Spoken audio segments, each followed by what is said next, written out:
My name is Dane Stevenson. My company is Arkwright Construction. We are based out of Chicago, Illinois, and we are a residential remodeling company. We specialize in higher-end interior finish work, but we do all aspects of remodeling. I was looking for a company like Aspire, and once they reached out, I went to the workshop and was thoroughly impressed.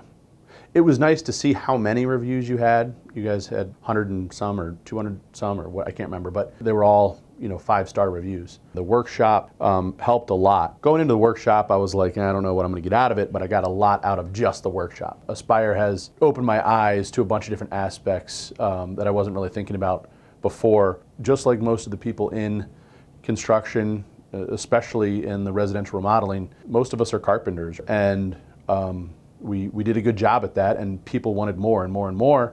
And that's how we've built our companies. But I wasn't the businessman. I wasn't knowing exactly how to track every little aspect of estimating and cash flow and labor burden. Meeting with Fred and the workshop helped a lot.